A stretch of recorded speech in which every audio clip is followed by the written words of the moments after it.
नमस्कार मित्रों, मैं डॉक्टर विनय शंकर प्रसाद फिर से हमारे चैनल पर आपका एक बार से वेलकम है, स्वागत है। आज का हमारा जो सब्जेक्ट है, डिस्कशन का जो विषय है, मिर्गी या इपिलेप्सी। तो मिर्गी और इपिलेप्सी पर आज हम चर्चा करेंगे। तो मिर्गी का, इपिलेप्सी का सबसे पहले डेफिनेशन जान लेते हैं। It is electric current disturbance in your mind. ये आपके दिमाग में विद्युत तरंग के व्यवधान से ये पैदा होने वाली बीमारी है। तो ये क्यों होता है? एक तरह का आपके दिमाग में इलेक्ट्रिक करंट सप्लाई होते रहता है, जिससे आप सजग रहते हैं और अपनी कार्य को नियमित रूप से करते हैं।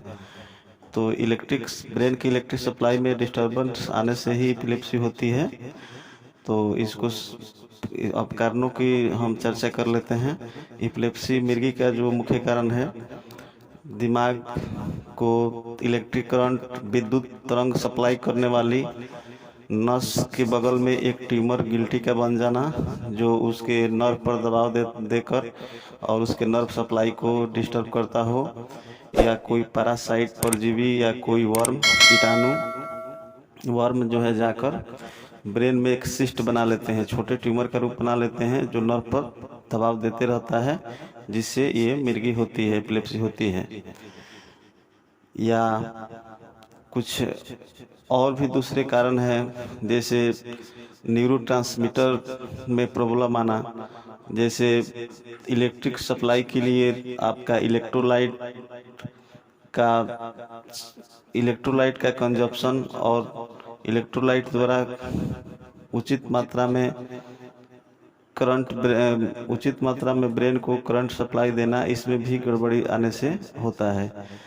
तो इलेक्ट्रोलाइट मीन्स आपके शरीर में यदि न्यूट्रिशन, पोषक तत्व की कमी हो जाए, जिससे आपका प्रॉपर दिमाग को नर्व सप्लाई के लिए इलेक्ट्रिक मतलब विद्युत तरंग न मिले, तो भी एपिलेप्सी हो जाएगी। और भी बहुत सारे इसके दूसरे कारण हैं, और कारणों पर अभी रिसर्च किया ही जा रहा है। आने वाले समय में बहुत सारे कारण पता चलेंगे एपिलेप्सी क्यों होता है। तब तक इन्हीं कारणों पर अभी तक जानकारी प्राप्त होती है। अब हाँ, तो यदि किसी को मिर्गी का दौरा पड़ जाए, तो बहुत आदमी लोग पानी का छींटा मारते हैं। तो पानी का छींटा मारने से आदमी हिलने डुलने लगता है, तो लोग समझते हैं कि होश में आ रहा है, लेकिन हिलता डुलता तो जरूर है, लेकिन इसमें पानी का छींटा मारने से उसकी परेशानी और बढ़ जाती है। क्योंकि आपको पता है, इलेक्ट्रिक करंट के सप्लाई के ऊपर जैसे आप पानी डालेंगे, वो शॉर्ट सर्किट करेगा, है ना। तो शॉर्ट सर्किट तो वो तो पहले ही से उसको शॉर्ट सर्किट के कारण बेहोश पड़ा है एपिलेप्सी का मरीज जो है, मिर्गी का रोगी, और उस पर से पानी डालकर और शॉर्ट सर्किट का आप कर रहे हैं।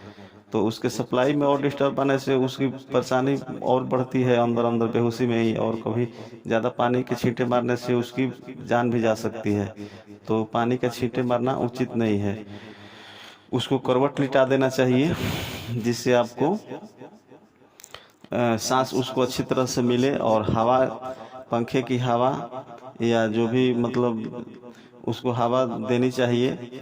या बहुत आदमी जो है कई तरह से सांस देने का प्रयास करते हैं, और डॉक्टर को नज़दीकी किसी डॉक्टर से उसको दिखाना चाहिए, है ना। तो इस तरह से आप एपिलेप्सी के मरीज को आप ट्रीटमेंट दे सकते हैं। और इलेक्ट्रोहोम्योपैथिक में इसकी जो दवाई है, आरी दवाई देने से और एसवन दवाई देने से एपिलेप्सी ठीक हो सकता है। और होम्योपैथिक में कुप्रमेट 200 दे सकते हैं, जिससे आपका एपिलेप्सी ठीक हो सकता है। तो ये जानकारी कैसी लगी, कमेंट कर दीजिए, शेयर कर दीजिए, लाइक कर दीजिए, और जो है, नमस्कार, थैंक यू।